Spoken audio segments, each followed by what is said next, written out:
오늘 말씀은 요한계시록 3장 14절에서 22절까지입니다. 신약성경 402페이지입니다. 요한계시록 3장 14절에서 22절입니다.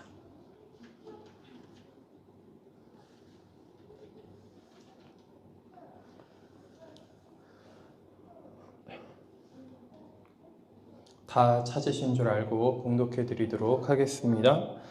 라오디게아 교회 사자에게 편지하라. 아멘이시오. 충성되고 참된 증인이시오.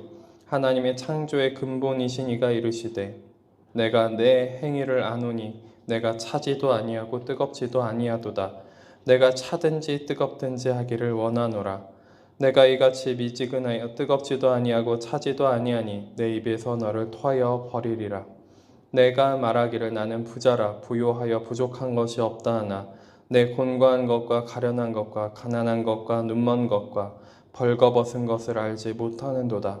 내가 너를 권하노니 내게서 불로 연단한 금을 사서 부요하게 하고 흰옷을 사서 입어 벌거벗은 수치를 보이지 않게 하고 안약을 사서 눈에 발라 보게 하라. 물은 내가 사랑하는 자를 책망하여 징계하노니 그러므로 내가 열심을 내라 회개하라. 볼지어다 내가 문 밖에 서서 두드리노니 누구든지 내 음성을 듣고 문을 열면 내가 그에게로 들어가 그와 더불어 먹고 그는 나와 더불어 먹으리라. 이기는 그에게는 내가 내 보좌에 함께 앉게 하여 주기를 내가 이기고 아버지 보좌에 함께 앉은 것과 같이 하리라.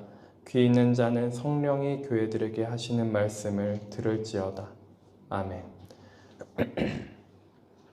우리 친구들부터 같이 말씀 나누도록 하겠습니다. 여기서 유명한 말씀이 한 구절이 있어요. 이거는 좀 들어봤을 법한 어디서든 들어봤을 법한 그런 구절이 한 구절이 있어요. 어떤 구절인지 알겠어요? 20절이에요. 볼지어다 내가 문 밖에 서서 두드리노니 누구든지 내 음성을 듣고 문을 열면 내가 그에게로 들어가 그와 더불어 먹고 그는 나와 더불어 먹으리라.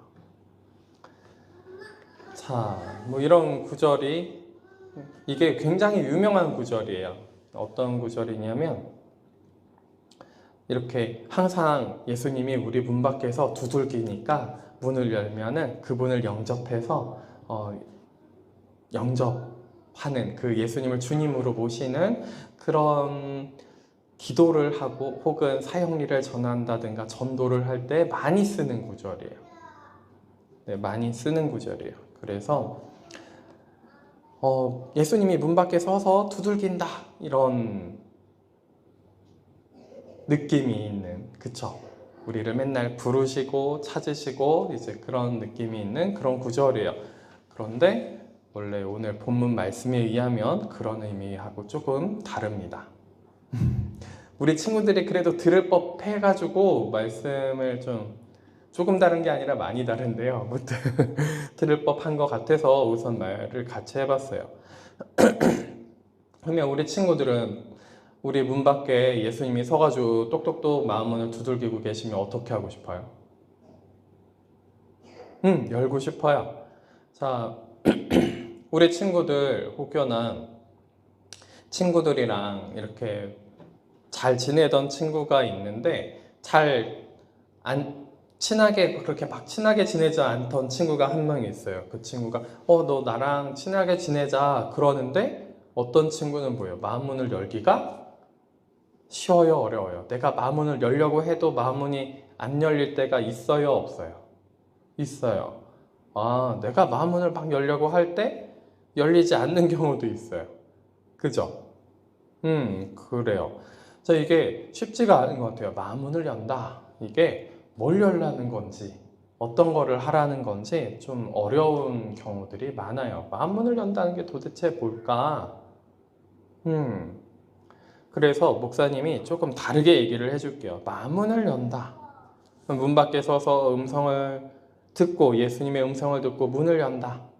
그쵸? 이게 예수님의 음성인지 아니면 내 생각인지 그냥 세상에서 가르치는 건지, 그쵸? 이것도 분별이 어렵고 쉽지가 않아요. 그죠? 분별하는 게 어렵고, 그리고 마음 문을 연다. 내 문을 연다. 내 속에 있는 문을 연다. 그래서 예수님이 내 안에 들어와서 더불어 먹고, 나는 예수님과 함께 더불어 먹고, 그렇게 되는 게 도대체 뭘까? 그죠? 그래요. 이거를 지금 얘기해서는 좀 유감이긴 한데, 우리 친구들은 이걸 기억하는 거예요. 그냥 기억했으면 좋겠어요. 뭐냐면 예수님의 십자가의 길을 가면 돼요. 예수님의 십자가의 길을 쫓아가면 돼요. 쫓아가보고 믿음을 달라고 하고 성령 구하고 도와달라고 하면서 예수님 십자가 길을 쫓아가는 걸로 예수님께 문을 열고 예수님이 나와 함께 더불어 먹고 사시는 게 돼요. 최종적으로는 예수님의 십자가 길을 쫓아가는 것. 그래서 우리 친구들이 두려워하지 말아야 될 것이 무엇이냐면, 십자가 길을 간다 그러면 무슨 생각부터 들어요? 힘든 거? 어려운 거? 그죠? 십자가 하면 어려운 거 생각 든단 말이에요. 고난, 십자가, 어려운 거. 그죠? 아, 어렵고 힘든 게 나쁜 게 아니구나. 우리 친구들이 기억할 거는, 아, 어렵고 힘든 게 나쁜 게 아니구나. 이걸 기억하면 좋을 것 같아요. 그리고 공부하는 것도 어렵고 힘들어요. 열심히 공부하는 게 어렵고 힘들어요. 쉽지 않아요. 그러면 어렵고 힘들게 공부하고 나서 그 성적은 또 그대로 나오냐? 그대로 나오지 않는 경우도 많아요. 그런데 세상으로 나오면 어때요? 세상은 더 어렵고 힘들어요. 세상은 훨씬 어렵고 힘들어요. 근데 내가 세상에서 열심히 노력하고 어렵고 힘든 만큼 뭔가 또 결과가 있냐? 그렇지도 않아요. 때로는 되게 아무것도 안 하고 별거 안 한 것 같은데 막 결과를 엄청나게 만드는 사람들도 있어요.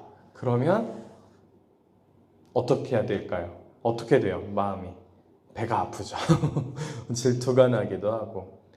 저런 사람도 잘 되는데 나는 성실하고 열심히 했는데 왜 이럴까? 근데 그거 상관없어요. 예수님이랑 같이 그 십자가 길 가가지고 결국에 예수님과 함께해서 이 지금 요한계시록 요거 23장 20절, 그죠? 예수님이 들어오셔가지고 그와 더불어 먹는 거. 다르게 얘기하면 요한복음에 예수님이 나와 하나 되게 하소서 하고 예수님이 하나님께 기도하시면서 저들도 나와 하나가 되게 하소서라고 기도하는 장면이 있어요. 그거랑 같이 좀 연결이 되는 거예요. 그래서 예수님이랑 아무리 세상이 힘들고 어렵고 그렇다 할지라도 예수님과 이렇게 더 깊게 만나는 시간이 되면은, 그러면 우리 친구들이 나중에 기억해놔야 돼요. 어떤 어려움과 힘듦이 있어도 괜찮다. 행복하고 마음에 기쁨이 있고 평안이 있고 세상이 알 수 없는 기쁨과 평안이 있다. 이거를 좀 기억했으면 좋겠어요. 그래서 그 예수님이 가신 길, 그 십자가 길 같이 가는 것이 정말 나한테 유익하다. 하나님이 선물을 주시려고 바리바리 막 싸들고 계시다. 조금 있으면 이제 크리스마스 성탄절인데, 그죠? 예수님이 우리한테 많은 걸 주시려고 그렇게 하신 거다.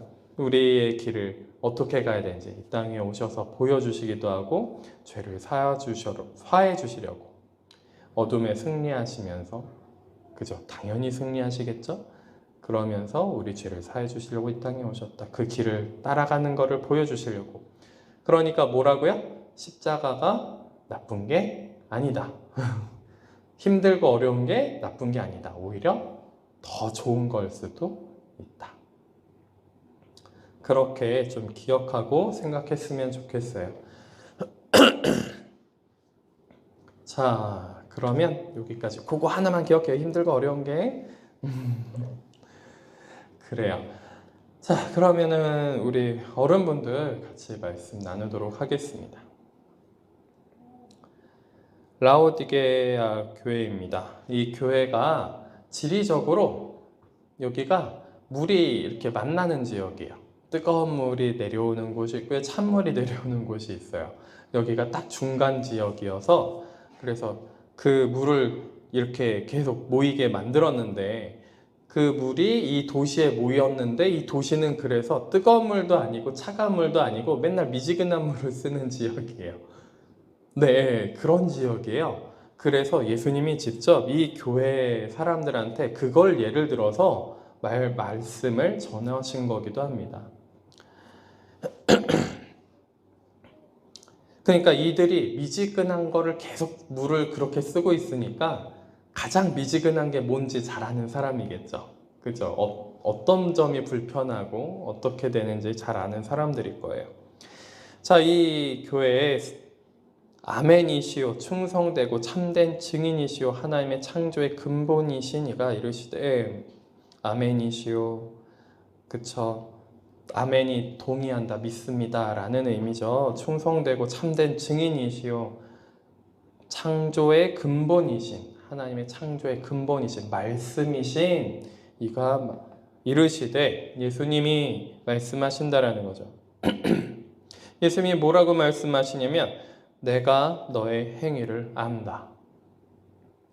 뭐라고 말씀하시냐면 너의 믿음을 안다. 너의 영적 상태를 안다. 너가 하나님 앞에 뭐 어떤 것을 한지 안다. 뭐 그런 말들보다도 강력한 말씀이신 것 같아요. 내가 너의 행위를 안다. 자, 근데 우리는 믿음으로 신앙의 경륜 수준으로 판단을 하려고 하는 저 사람은 어느 경지에 이르렀고 어떤 수준이고 이런 걸로 판단하려고 하는 경우들이 참 많아요. 근데 예수님의 시선에서는 그 믿음이라고 하는 것, 신앙이라는 것은 결국에는 뭘로 나타나냐면 행동, 행위로 무조건 나타나게 되어 있거든요. 믿음 이퀄 행위입니다. 믿음과 행위는 분리될 수 없습니다. 자, 그러니까 믿음이 있는 사람은 행위가 나타나게 되어 있어요. 그러니까 행위를 아노니 어떤 행위를 하냐면 내가 차지도 아니하고 뜨겁지도 아니하도다. 차갑지도 않고 뜨겁지도 않다 이렇게 말씀을 하고 계세요. 자, 차가우면 내가 차갑구나. 내가 식었구나. 내가 범죄하고 있구나. 내가 어둡구나. 내 어두움을 분명하게 딱 드러내서 밝히 볼 수가 있거든요. 그래서 세상에서도 범죄를 많이 한 사람은 나는 나쁜 놈이야 하고 알아요. 자, 그런데 미지근한 사람들은 어떠냐면요. 나는 그래도 선하게는 살았어. 나쁜 짓 안 하고 범죄도 안 하고 내가 그냥 그렇게 다른 사람한테 피해 주지 않으면서 도덕적으로 뭐 그렇게 결격 사유가 없고 그렇게 살았는데 나한테 왜 뭐라 그러니? 라고 하는 사람들이 생각보다 많아요. 네, 굉장히 많습니다. 차라리 차가우면 나는 나쁜 사람이야. 나는 범죄자야. 나는 나쁜 사람이니까 그러니까 나는 이것들을 고쳐야 돼. 바꿔야 돼. 이렇게 생각할 수 있겠죠. 아니면 뜨거우면요. 뜨거워가지고 하나님 앞에 뜨거우면은 하나님 앞에 이렇게 내가 어떠한 길로 가야 되는지 하나님과 어떻게 동행하면서 동거동락하면서 어떤 길로 가야 되는지 하나님 뜻 안에서 어떤 순종을 해야 되는지 더 분별이 정확하게 되니까 막 그 길로 예수 그리스도의 길로 막 가고 있을 거예요. 자, 근데 미지근하면은 어떻게 될까요? 그러니까 방금 전에도 좀 말씀을 드렸지만 미지근하면 나는 뜨뜻한 것 같기도 하고 차갑지는 않으니까 그러니까 이 정도면 괜찮은 것 같아 라고 스스로 만족하는 그런 경향이 많이 있겠죠. 그죠? 나는 도덕적으로도 그렇게 나쁜 사람은 아니야. 나름대로 피해주지 않으면서 착하게 살려고 노력해왔는데 내가 죄인이라고? 그죠? 이렇게 생각하기 쉽습니다. 내가 하나님 앞에 범죄했다고? 이렇게 생각하기 쉬워요. 자, 그래서 예수님이 말씀하십니다. 너가 차든지 뜨겁든지 하기를 원하노라. 그러니까 미지근하고 뜨뜻미지근하니까 그냥 대충 만족하는 거예요. 이 정도면 괜찮겠지. 이 정도면 괜찮겠지. 16절입니다. 내가 이같이 미지근하여 뜨겁지도 아니하고 차지도 아니하니 내 입에서 너를 토하여 버리리라.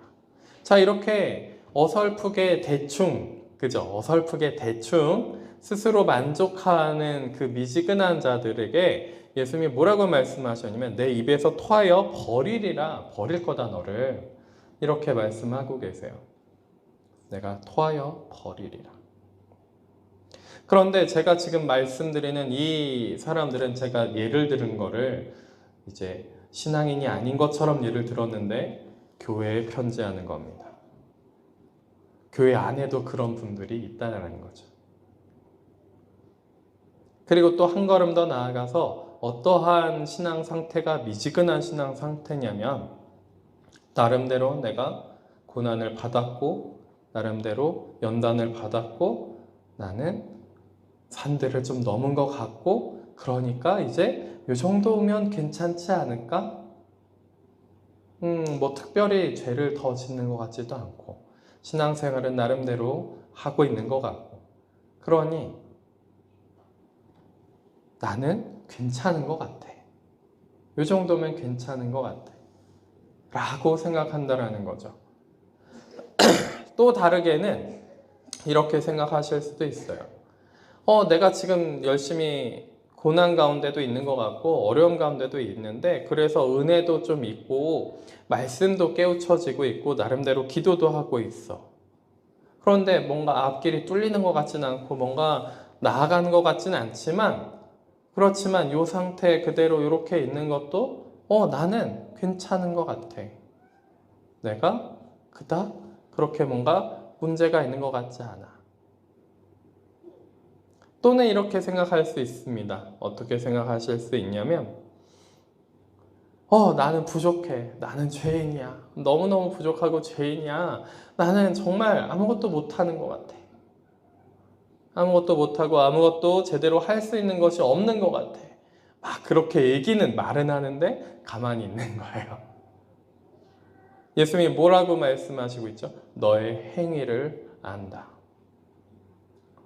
그러니까 말로는 제가 좀 전에 얘기한 거는 이제 속마음이고 말로는 난 죄인이에요. 나는 아무것도 못하고 부족한 것 같아요. 그러면서 행동은 아무것도 안 하는 거예요. 움직이는 게 없는 거죠. 반대로 막 열심히 뭔가 분주하게 움직이는 것은 같으나 마음은 이 정도면 충분하지. 두 가지 다 미지근한 거죠. 그쵸? 근데 이런 사람들을 어떻게 한다고요? 입에서 토하여 버리리라 라고 말씀하고 있다라는 겁니다. 17절입니다. 내가 말하기를 나는 부자라. 만족한다는 거예요. 요 정도에 나 만족해. 부자라. 부요하여 부족한 것이 없다. 부족한 것이 없다. 나한테 지금 부족한 것이 없어요. 하나님이 다 채워주시고요. 나름대로 잘 살고 있습니다. 나름대로 괜찮아요. 나는 부자입니다. 라고 이야기를 한다는 거예요. 그런데 예수님이 보기에는 너는 곤고한 것과 가련한 것과 가난한 것과 눈먼 것과 벌거벗은 것을 알지 못하는도다. 자, 나는 하나님의 은혜로 지금 만족하고 있습니다. 나는 부요합니다. 하나님의 은혜로 부요합니다. 나는 마음의 평강이 있습니다. 라고 이야기하면서 그가 무엇을 하고 있지 않냐면 정확하게 십자가 길을 걷고 있지 않는 거예요. 십자가 길을 걷고 있지 않는 겁니다. 왜냐하면 이들은 여태까지 나름대로 연단도 받았거든요. 나름대로 훈련을 받았어요. 나름대로 고생을 했어요. 이제는 좀 쉴 때가 됐지. 이제는 좀 그렇게까지 어렵진 않아도 좋을 것 같아. 하나님의 은혜도 좀 있는 것 같고 풍성한 내가 느끼기에 풍성해. 내가 느끼기에 괜찮아. 그리고 나서 마음가짐이 어떻게 변한 거예요? 나는 부요한 자라. 다르게 말씀드릴게요. 나는 의인이야. 하나님이 칭의를 해주셔서 나는 의인이야. 이제 내가 누가 뭐라 그래도 나는 의인이야. 그래서 난 천국에 갈 거야. 어떻게 살아도 조금 괜찮을지도 몰라.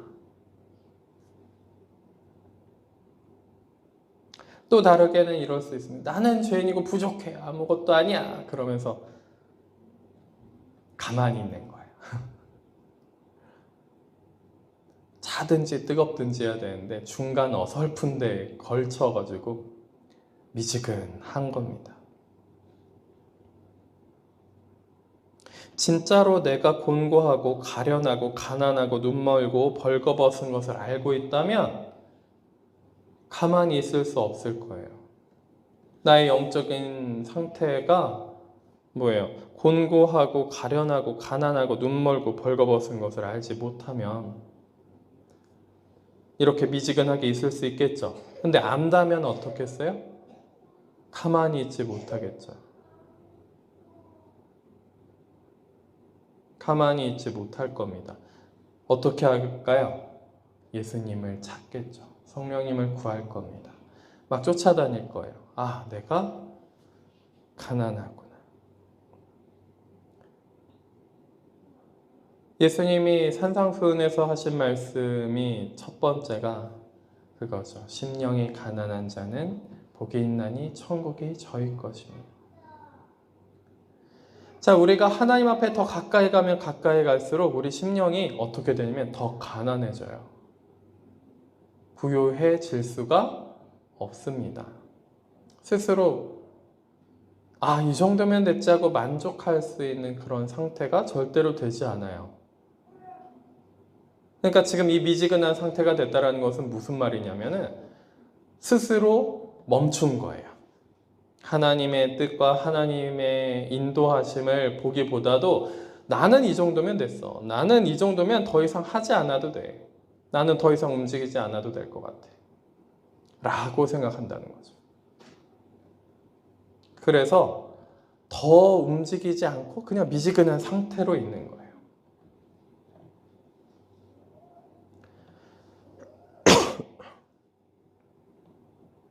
그래서 나는 부자라.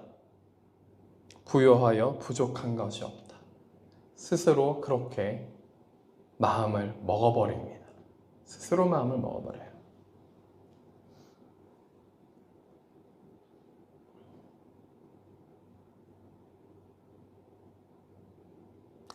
그래서 예수님이 말씀하십니다. 내가 너를 권하노니 내게서 불로 연단한 금을 사서 부요하게 하고 흰옷을 사서 입어 벌거벗은 수치를 보이지 않게 하고 안약을 사서 눈에 발라 보게 하라. 그래서 예수님이 말씀하시는 거예요. 그들에게, 그 교회에게 뭐 한다고요? 내게서 불로 연단한 금을 사서 부요하게 한대요. 불로 연단한 금을 사서 부요하게 하고 흰옷을 사서 입어 벌거벗은 수치를 보이지 않게 하고 안약을 사서 발라 눈을 보게 한다라는 거예요. 물론 이것이 다 비유입니다. 예수님이 우리를 고쳐주시겠다라는 거죠. 결국에 고쳐주시겠다는 거예요. 곤고하고 가련하고 가난하고 눈멀고 벌거벗은 영적인 상태. 그러니까 영적인 상태로 내가 이거면 만족하고 이 상태면 괜찮아 라고 스스로 생각하고 계시거들랑 그러면서 뭐 하는 거예요? 더 이상 나는 연단받을 필요 없어. 나는 더 이상 하나님 앞에 훈련이 없어도 될 것 같아. 나는 더 이상 십자가에 그렇게 막 또 걸어가지 않아도 될 것 같아. 어떤 분들은 또 이렇게 얘기하는 분들이 있거든요. 십자가 나는 통과 다 했습니다. 그러므로 나한테 더 이상 십자가가 없습니다. 큰일 나는 거예요. 이 상태인 거예요. 딱 정확하게 이 상태인 겁니다. 그런데 또 다르게는 가다가 지쳐서 이 정도까지만 하면 되지 않을까요? 그냥 여기서 멈추죠. 스스로 멈춰버려요. 그리고 스스로 만족해버립니다. 난 부유한 자 이미 많은 것을 받았어. 괜찮아. 하나님이 이미 많은 것을 주셨으니까. 라고 생각한다는 거예요.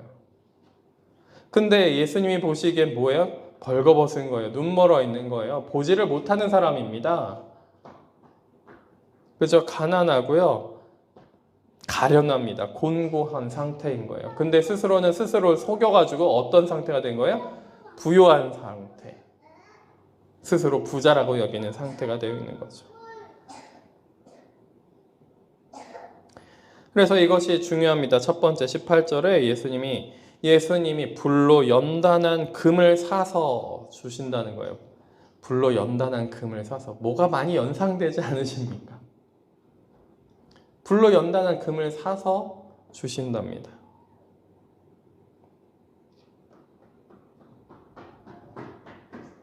불로 연단한 금을 사서.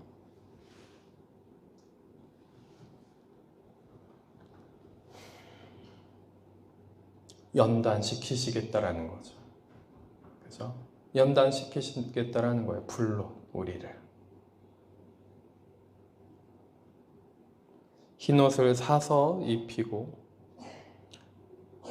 안약을 사서 눈에 발라 고쳐주신다라고 합니다.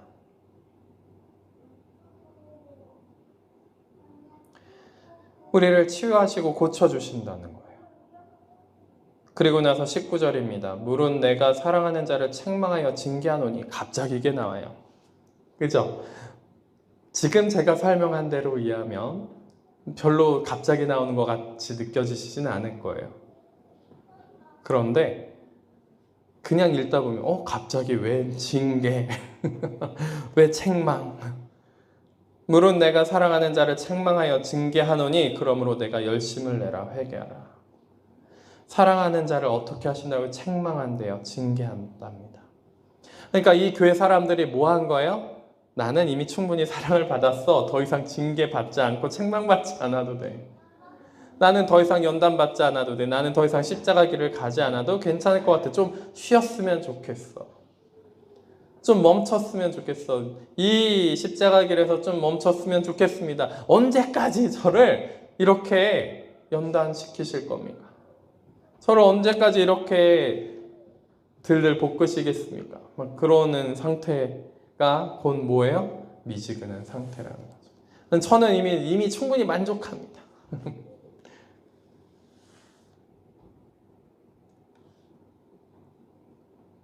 근데 그러면 예수님이 입에서 토해서 버려버리신대요. 예수님이 어떻게 하신다고요? 사랑하는 자를 책망하여 징계한다. 그러므로 열심을 내라, 회개하라. 찾으셔야 되는 거예요. 열심히 찾으셔야 돼요. 그 징계하시는 징계가, 그 책망하시는 책망이, 그 연단하게 만드시는 그 연단이 아버지의 뜻이, 나에게 향한 아버지의 뜻이 무엇인지 찾으셔야 돼요. 열심히 찾으셔야 됩니다. 회개하셔야 돼요. 열심히 회개하셔야 됩니다. 그것이 어떻게 될 때까지 받아들여지고, 회개가 받아들여지고 뭐예요? 그 열심으로 말미암아 아버지의 뜻을 그래도 찾을 수 있게끔까지, 주실 때까지, 허락해 주실 때까지 열심을 내셔야 됩니다. 찾으셔야 돼요. 가만히 앉아서 제가 은혜를 강조했더니 이거는 다 선물입니다. 하나님이 주셔야 됩니다. 당연히 주셔야지 할 수 있는 거예요. 하나님이 안 주시면 아무것도 할 수 없습니다. 그런데 뭐예요? 은혜를 안 주셨으니까 내가 이제 가만히 있을게요. 저 못하는 거 아시잖아요. 그러니까 할 수 없으니까 그냥 가만히 있을 수밖에 없잖아요. 은혜를 안 주신 하나님 탓이지 제가 안 한 게 아닙니다. 이런 식의 마음가짐을 갖는다라는 거예요. 그게 아니거든요. 그게 아니에요. 찾으셔야 돼요. 열심을 내서 찾으셔야 돼요. 구하셔야 됩니다. 회개하셔야 돼요. 열심으로 하셔야 돼요. 이게 책망받을 때, 징계받을 때 이게 열심을 내서 주님의 뜻을 찾고 그 십자가 안에 매달려 있으려고 막 몸부림치셔야 되는데 은혜가 없어서 지금은 은혜가 없어서 안 됩니다. 제가 주님 은혜 안 주셔서 제가 그런 마음이 감동이 안 되니까 움직이지 못합니다. 이러고 있다라는 거예요. 얼마나 미지근한지 모르겠어요. 그러니까 하나님이 내쳐버리는 거예요. 그냥.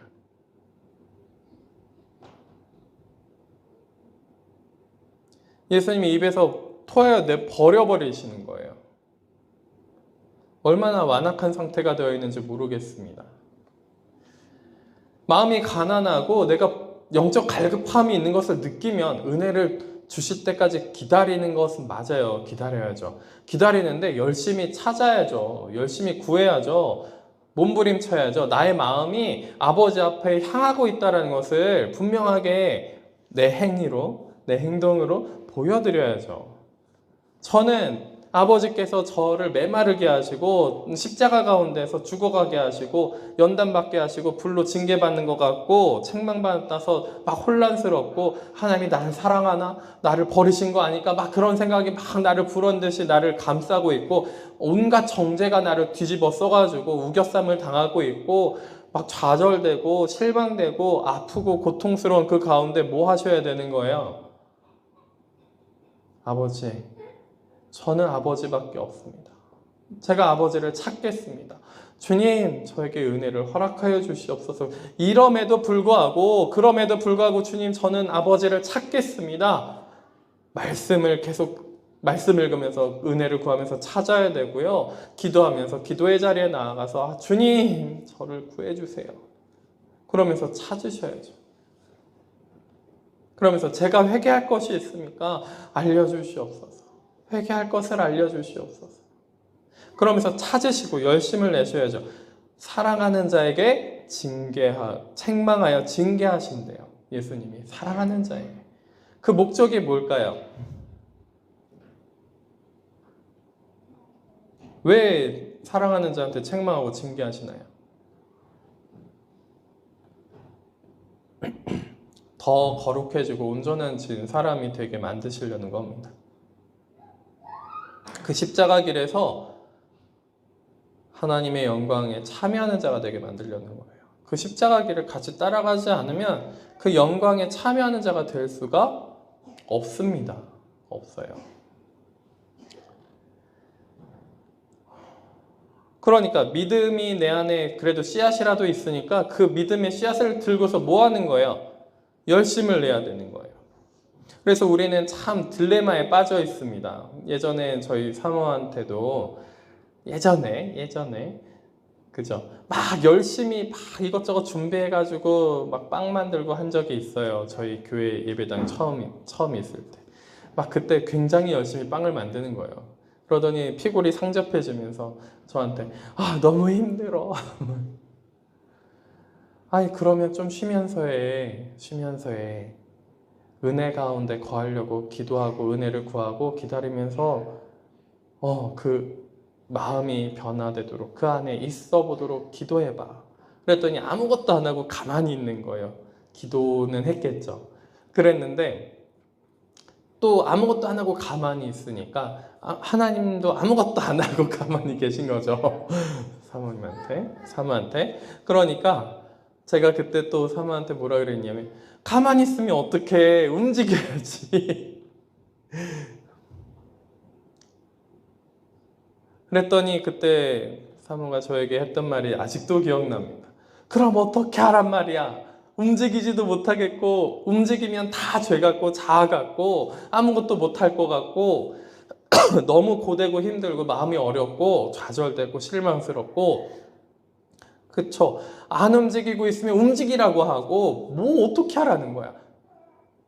움직이는 것도 아니고 움직이지 말라는 것도 아니고 뭘 어떻게 하라는 거야 나보고. 이런 말이 기억이 납니다.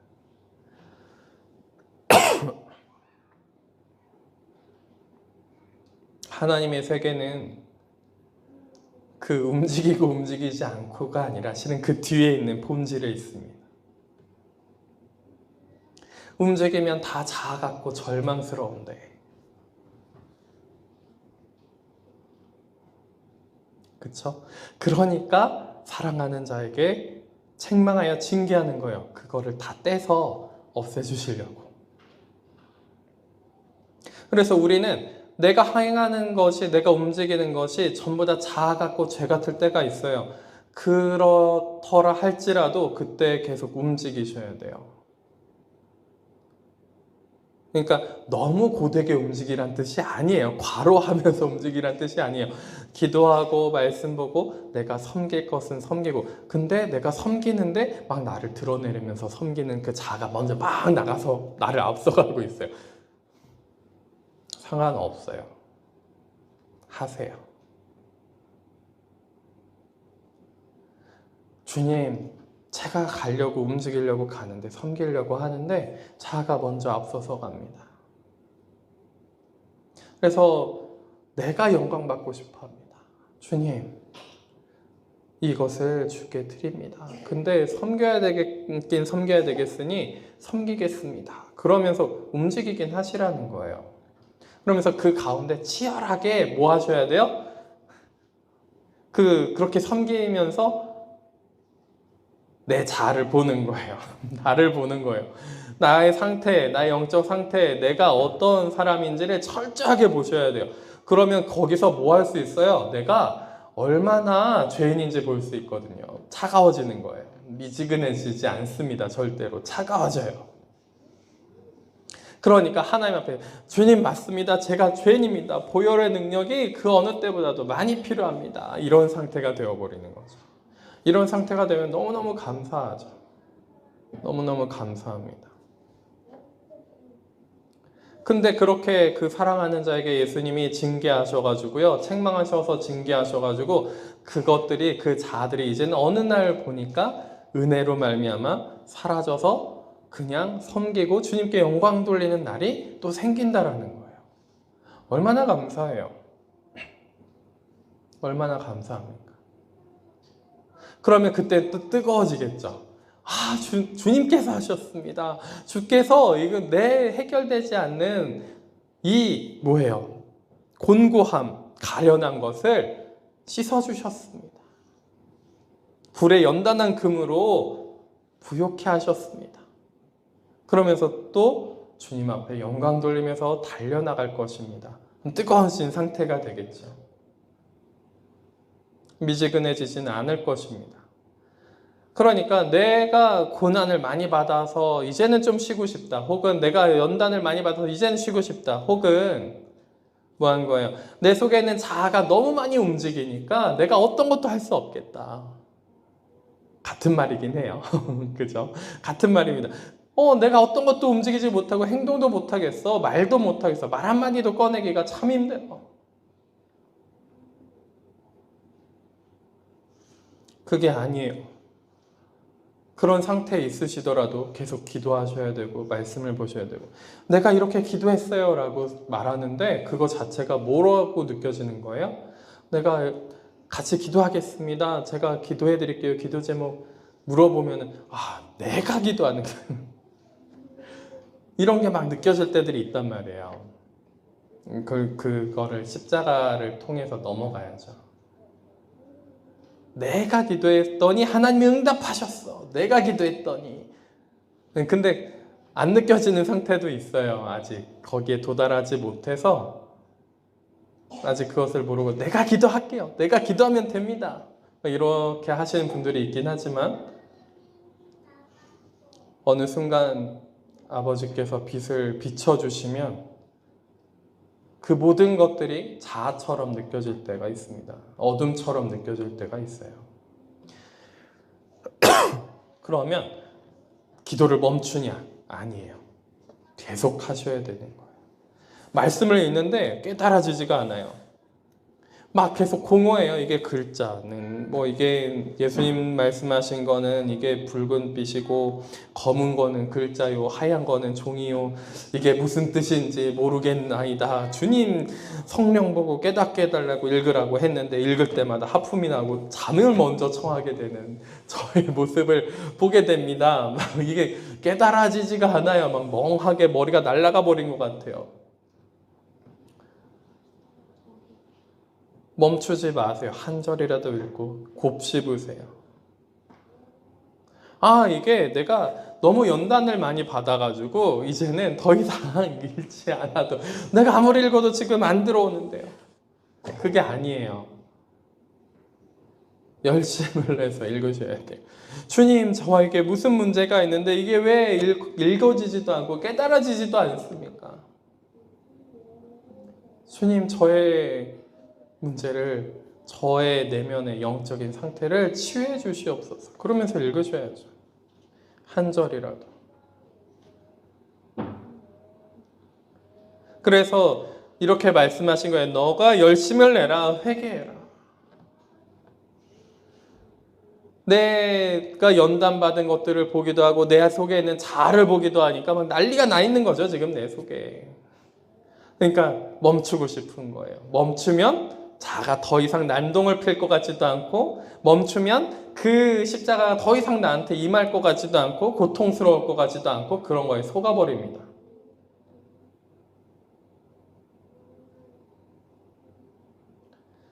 그러니까 지금 여기에서 멈추겠습니다. 나는 이미 충분히 받을 만큼 받았습니다. 나는 은혜가 충만합니다. 괜찮습니다. 공부하지 않아요. 근데 속에는 갈급함 덩어리가 막 꿈틀대고 있으면서 그 갈급함으로 움직이면 또 뭐가 나와요? 막 자아가 나와요. 막 어둠이 막 뿜뿜 나오는 것 같아요. 막 그 십자가에 막 짓눌리는 것 같은 그런 힘듦과 아픔 속에서 나는 그래도 여기까지 멈추고 싶어요. 쉬고 싶습니다. 이러고 있다라는 거예요.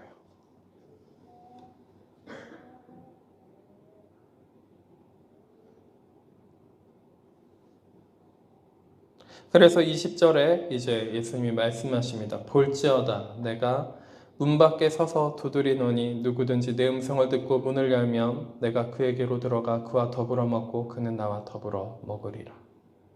그러면 이 말씀이 무슨 말씀이 됩니까? 내가 너를 책망할 거야. 내가 너를 책망하고 징계할 거야. 내가 너를 십자가에다가 달아버릴 거야. 그래서 불로 연단한 금을 사서 부유하게 만들 거고, 그렇게 해서 흰옷을 입힐 거고, 그렇게 해서 벌거벗은 수치를 보이지 않게 할 거고, 그렇게 해서 안약으로 눈을 뜨게 할 거야.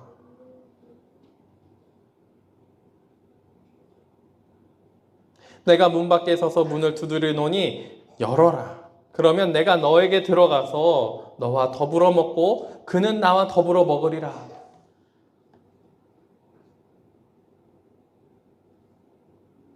너가 얼마나 죄인인지 더 보게 될 것이고, 너가 얼마나 자아가 충만한 사람인지.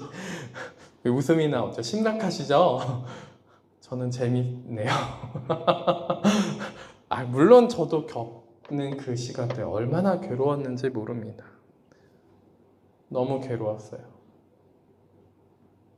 근데 넘어가셔야죠.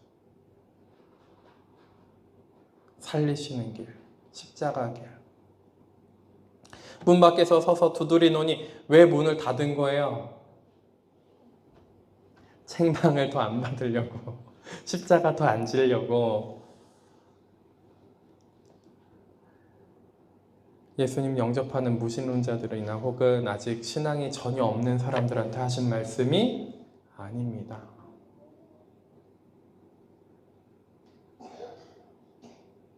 이미 충분히 연단받는 도중에 하나님의 뜻을 분별하기보다는, 나의 영적인 상태를 분별하기보다는, 내가 어디로 아버지 앞에 더 나아가야 되는지 생각하기보다는 열심을 내야 되는 그 상황에서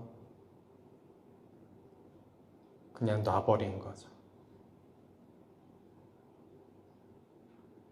이 정도면 충분합니다. 나는 부유한 자입니다.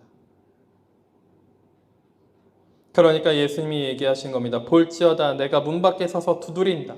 왜 문 밖에 서서 두드리냐면 십자가를 거절하니까 그래요. 예수님의 십자가 주시는 그 십자가를 거절하고 본인 길로, 본인이 원하는, 본인이 흡족한, 본인이 만족할 만한 길로 계속 가려고 하니까 내가 문 밖에 서서 두드린다. 내 음성을 듣고, 내 음성이 뭐예요? 위에 19절에 내가 사랑하는 자를 책망하여 징계하노니, 사랑하는 자에게 책망하여 징계하는 음성인 거죠. 사랑하는 자에게 책망하여 징계하는 그 음성을 듣고 문을 열면 그 십자가의 고난과 그 자아를 죽이시는 예수 그리스도의 그 보혈의 능력, 십자가의 능력으로 그것을 받아들이면, 그 길을 내가 쫓아가면, 그 길을 함께하면 예수님과 함께 동거동락하면서, 함께 동행하면서, 그와 더불어 먹고, 다르게 얘기하면 예수님과 연합된 삶을, 하나된 삶을 살게 하신다라는 거예요. 그러니까 문을 열고 예수님이 우리 안에 들어오시면 그분이 내 안에 좌정하셔서, 나의 성전된 나에게 좌정하셔서 더불어 먹고 연합되고 하나된 삶을 사시겠다라는 그 말씀하고 계신 겁니다. 그러니까 뭐 하라는 거예요? 십자가 져라. 십자가 길 쫓아와라. 내가 간 그 십자가 길이 생명의 길이다. 진리의 길이다. 그러니까 그 십자가 길을 어떻게 하라고요? 쫓아와라. 너가 생각하기에 나는 여기까지입니다. 여기까지가 끝입니다.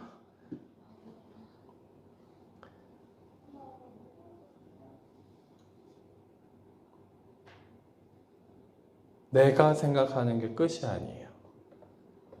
아버지께 물어봐야죠. 주님께 물어봐야죠. 주님이 원하시는 그 길이 어디까지 있는지 물어봐야죠. 제가 달란트 비유로 1달란트 받은 사람, 5달란트 받은 사람, 10달란트 받은 사람 뭐 이렇게 있습니다. 막 이렇게 얘기하니까 나는 1달란트일 거야.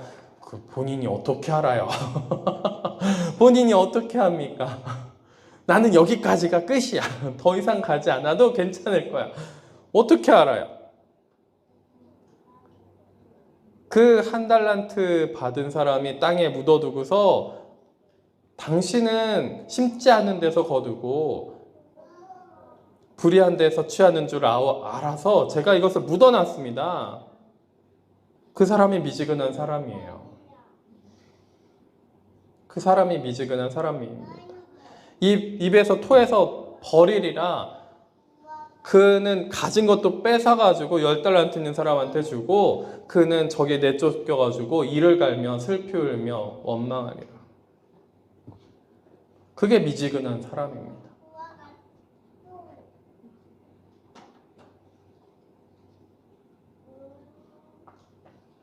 내가 아버지께 받은 것이 얼마나 있는지, 어떻게 있는지 알 수도 있겠죠. 하나님이 알려주시면. 그런데 거기에는 반드시 우리 평생에 무엇이 있냐면, 우리가 이 땅 위에 사는 동안, 이 육신에 거하는 동안, 다시 부활되는 육신 말고요, 이 육신에 거하는 동안에는 십자가가 멈출 일은 없을 겁니다. 예수님도 부활하신 그 예수님이 뭐예요? 손발에 옆구리에 상처가 있었죠. 부활하신 예수님도 고통 가운데 계세요. 그런데 우리는 어찌하든지 뭐 하려고 그래요? 조금 아프고 힘들고 고통스러운 걸 어찌하든지 좀 벗어나 보려고. 예수님이 문 밖에서 두드려서 문을 열어라, 이 뜻은 뭐예요? 고난받아라, 십자가 받아라. 저 혼자 웃고 있는 거죠? 고난을 피하지 말아라. 내가 주는 그 징계를 피하지 말아라. 그 책망을 피하지 말아라. 그것이 생명이 된다. 실은 오늘 에베소서도 같이 보려고 에베소서 4장 보고 있었는데, 이제 갑자기 불현듯 여기를 갑자기 생각나게 하셨어요. 다른 집사님이 또 얘기하신 것도 있고. 그래서 오늘 아침에 제비 뽑는 기분으로 사모님한테 에베소서 할까 요한계시록 할까 그랬더니 요한계시록. 그래서 근데 말씀의 내용은 비슷합니다. 네. 거기도 책망은 빛으로 드러나나니 이 말씀이 있거든요. 네. 그렇습니다. 문 밖에 서서 두드리는 그 예수님이 뭘 요구하시고자 하는 거냐면, 저는 더 이상 십자가 길 가고 싶지 않아요. 저는 이 아프고 힘든 인생길, 어렵게 내가 죄인이고 좌절스러운 그 길 더 이상 가고 싶지 않아요. 좀 괜찮으면 어떻겠습니까? 좀 뭔가 눈앞에 보이는 해결되는 무언가가 막 보이면 어떻겠습니까? 제발 좀 뭔가 좀 보여주세요. 근데 예수님 말씀하신 게 그게 아니죠. 해결점이 뭐예요? 내가 너와 더불어 먹겠다. 다른 문제가 뭔가 해결되는 것이 아니라 예수님의 해결 방법은 내가 너와 더불어 먹겠다. 그는 나와 더불어 먹을 것이다. 라고 이야기하는 거예요. 그게 최종 종착 지점입니다. 그러면 그렇게 이기는 그에게는 21절입니다. 이기는 그에게는 내가 내 보좌와 함께 앉게 하여 주기를 엄청난 상급인 거죠. 내 보좌와 함께 앉게 하여 주기를 내가 이기고 아버지 보좌에 함께 앉은 것과 같이 하리라. 예수님이 앉으신 그 하나님의 나라의 보좌에 앉으신 것처럼 앉게 하게 해주겠대요. 어떤 상급인 것 같으세요?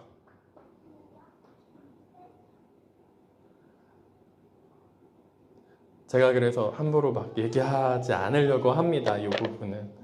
그런데 나왔으니까.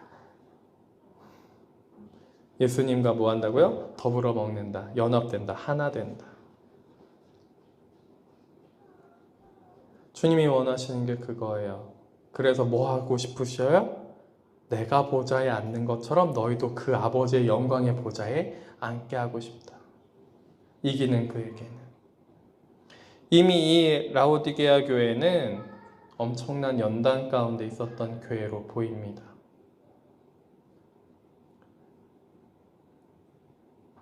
자기의 자아를 보고 너무 실망하고 너무 지쳐 있을지도 모르겠습니다.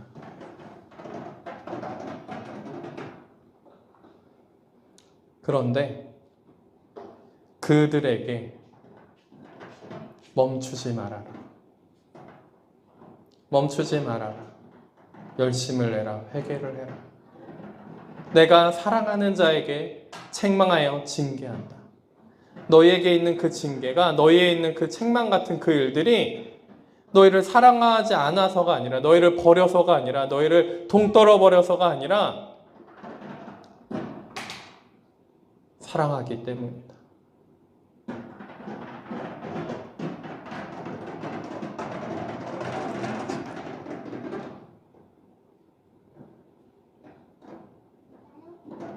그래서 22절입니다. 귀 있는 자는 성령이 교회들에게 하시는 말씀을 들을지어다. 우리가 너무나도 쉽게 뭐 하나요? 자아를 보고 싶어 하지 않아요. 막 자아가 막 드러납니다. 은혜를 받고 말씀을 깨달으면 깨달을수록 그때는 참 좋아요. 근데 어떤 일이 벌어지냐면 말씀 깨닫고 은혜가 막 임하고 성령이 임하면 내 속에는 자아가 막 난리를 치면서 드러나요. 그죠? 그리고 더 싸웁니다. 더 난리를 쳐요. 막 내가 평상시에는 그렇게까지는 그 정도는 아닌데 하면서도 내가 왜 이러고 있지 싶을 정도로 내 속에서 막 자아들의 향연이 펼쳐집니다. 난리가 나요.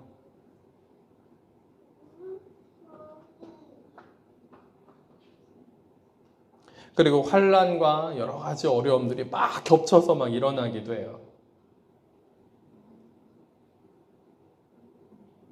그것은 당연한 일입니다. 당연한 일이에요. 왜냐하면 하나님의 나라, 그 천국에서 더 큰 상급 주시려고 더 정결하고 깨끗하게 만드셔서, 더 거룩하게 만드셔서, 더 온전한 사람을 만드셔서, 더 온전한 게 실수 안 하고 막 아무것도 모르는 게 없고 그런 사람을 얘기하는 게 아니라는 걸 말씀을 누누이 드려요. 전적으로 하나님을 더 의지해서 나는 아무것도 아닙니다. 나는 죄인입니다 하면서 더 하나님을 의지하고 더 하나님 앞에 나를 드리고 목숨을 다해서 주님을 사랑하고 이웃을 사랑하게 되는 사람이 온전한 사람이에요. 근데 그 은혜와 말씀이 오면 어때요? 전에는 그렇게까지 막 미워하지 않고 싫어하지 않던 사람이 더 미워하셔요. 더 싫어져요. 막 더 걸립니다. 막 거슬려요. 더 거슬려요. 내 자아는 더 나타내려고 그래요. 그 어느 때보다도 내가 더 나를 자랑하고 싶어하고 내가 더 높아지고 싶어하고 더 난리를 칩니다. 그래서 더 교만해지고 더 음란함과 그 정욕적인 것들이 그 그것들이 막 나한테서 몸부림치면서 더 나오려고 합니다. 그쵸? 더 탐욕이. 평소에는 눈여겨보지도 않던 것들이 갑자기 막 욕심이 생겨. 저거 너무 이쁜데? 저건 좀 하나 갖고 싶다. 그러면서 막 이게 막 더 그래요. 왜 그럴까요? 이게 전부 다 치료되지 않은, 회복되지 않은 우리의 영혼과 정신과 마음, 육신이 약간 회복되면서 약간 하나님의 형상을 회복하면서 하나님이 창조하신 건 세상은 아름답죠. 아름다운 걸 감사하면 되는데 그걸 막 내가 갖고 싶은 아름다우니까 내가 가질래요. 이게 같이 막 발동해요.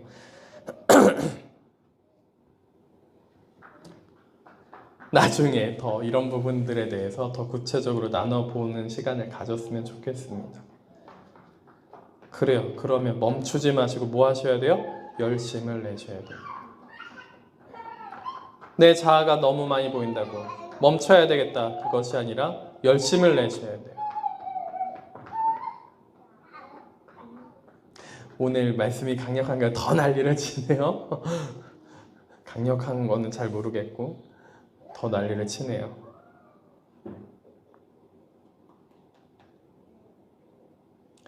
그렇습니다. 하나님은 우리한테 더 많은 선물을 주고 싶어 하세요. 더 많은 것들을 주고 싶어 합니다. 그런데 그것과 동시에 무엇이 같이 있냐면 늘 십자가가 같이 있다는 거예요. 잊지 않으셨으면 좋겠습니다. 십자가를 주시려고, 그 책망을 주시려고, 그죠? 그 징계를 주시려고 문 밖에 서서 두드리십니다. 여시겠습니까? 아멘 하시면 돼요. 아멘.